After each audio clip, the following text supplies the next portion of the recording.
El concepto de droga, una definición interesada. Podemos decir que en nuestras sociedades occidentales las drogas son de dos categorías, cada una de ellas portadora de un estigma totalmente diferente. Por un lado, los progresos de la psicofarmacología y de la neurobiología han conducido a poner en el mercado productos que procuran un equilibrio psicológico con efectos secundarios reducidos. De esta manera, la humanidad se mejora artificialmente gracias a los medicamentos psicotrópicos, fármacos o drogas, permitiendo así apaciguar la angustia, estimular el humor, estabilizar los cambios bruscos de humor, estabilizar el estado del ánimo, reforzar la memoria o la imaginación, calmar las conductas agresivas, hacer desaparecer la ansiedad, amortiguar las obsesiones y compulsiones, entre otras posibilidades. Si se pueden modificar las percepciones mentales sin peligro para sí mismo y los demás, nuestras sociedades estarán compuestas de individuos normales, entre comillas, asistidos en permanencia por drogas cada vez más perfectas. Es cada vez mayor la tendencia de las sociedades occidentales actuales el convertir nuevas dolencias anímicas en enfermedades. Estas nuevas dolencias, en muchas ocasiones, no son otra cosa que las vicisitudes de la vida normal, como la disforia premenstrual o el duelo, pérdida de un ser querido, cuya dolencia se incluye ya hoy dentro del diagnóstico de trastorno de adaptación y para la cual, desde luego, hay fármacos apropiados. Blech, 1999. De esta manera, parece que el mito de la droga perfecta es una cuestión política, social y fundamentalmente económica. Todo esto nos evoca El mundo feliz de Aldous Huxley de 1976 en su famosa novela, en la cual se cuenta cómo se encomendó a una serie de farmacólogos y bioquímicos la tarea de desarrollar una droga para hacer felices a la gente, un soma que permitiera evadirse de la realidad siempre que uno lo deseara y sin que tuviera efectos secundarios devastadores. Una droga que permitiera a la gente rendir sin ningún espíritu crítico.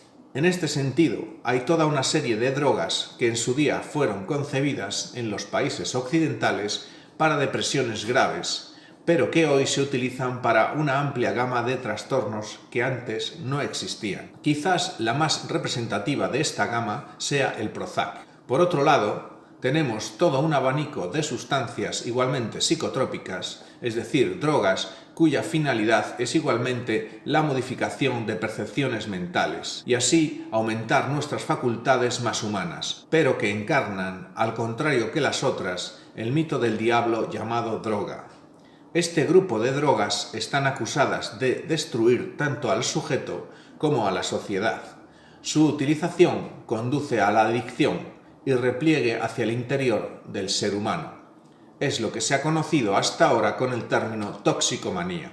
Se trata de una dinámica de desestructuración individual que tiene consecuencias sobre lo social. Desde que la droga es un fenómeno de masas, la toxicomanía es el parangón del individuo sin vínculo y, como el vagabundo de antaño, encarna la presencia de lo asocial. Tras una profunda reflexión, resulta imposible no cuestionarse sobre la asimilación de estas drogas a la pobreza, la adolescencia, la delincuencia, la exclusión social y, más concretamente, a algunas patologías del vínculo social. Sin negar esta realidad, más cruda desde hace 20 años, debemos especificar que es tan solo una parte de un todo mucho más profundo y complejo.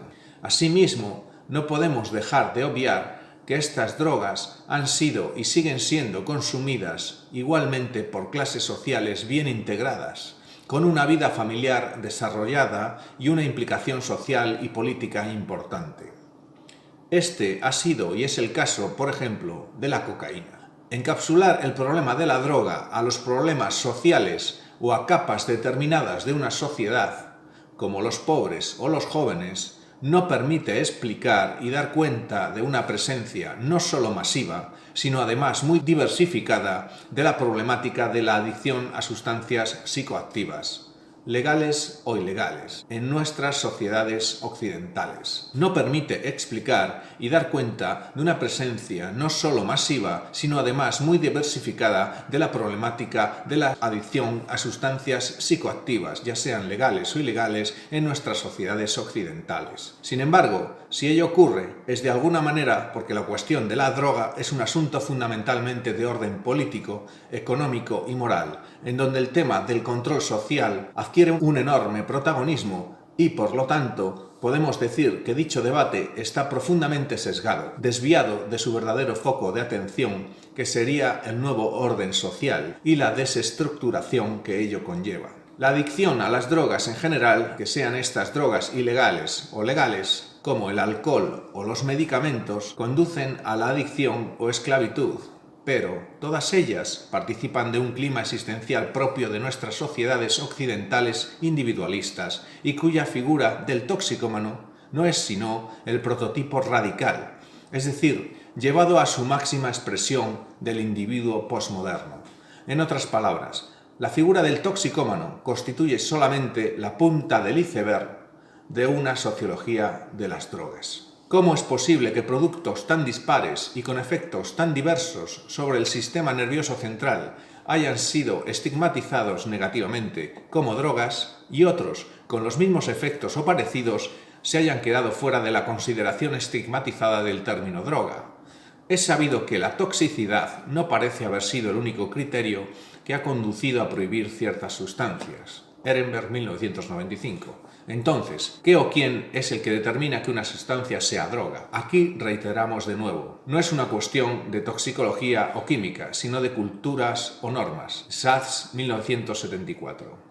A propósito del potencial adictivo de las drogas ilegales, también la mayor parte de estudios están profundamente sesgados y manipulados por diversos intereses. Por un lado, destacamos la falta de estudios sobre los efectos secundarios, a corto, medio y largo plazo, de las drogas legales, por no mencionar las constantes adecuaciones de los estudios orientados a satisfacer los intereses de las empresas farmacéuticas. Por otro lado, destacamos la manipulación de los resultados en aras de la promoción de drogas legales, extendiendo el consumo a la adolescencia y la infancia. Es lo que ha pasado con el Prozac, cuyo principio activo, la paroxetina, se reveló como potenciador del suicidio. En cuanto a los estudios sobre los efectos secundarios de las drogas ilegales, también está claro la falta de consenso científico. Esto es lo que ha ocurrido con las conclusiones de 3 científicos reputados en el tema de las adicciones sobre el consumo de éxtasis a largo plazo, que al parecer no representan un peligro. Además, es conocido que con respecto a las investigaciones llevadas a cabo sobre dicha sustancia, solo se han informado detalladamente de aquellos estudios que arrojaban datos sobre los efectos devastadores del consumo de dicha sustancia. La polémica está servida. Si realmente la ciencia fuera tal, es decir, objetiva e imparcial, debiera para empezar por obtenerse los mismos resultados si se utilizan los mismos métodos. A ello habría que añadirse la publicación de todos aquellos estudios sobre el tema, sean cuales sean los resultados. Si ello no ocurre así, es porque detrás de la ciencia están los factores humanos, entre los cuales destacamos los valores, la moral, los intereses económicos y la ideología. Ditrocho, 1995.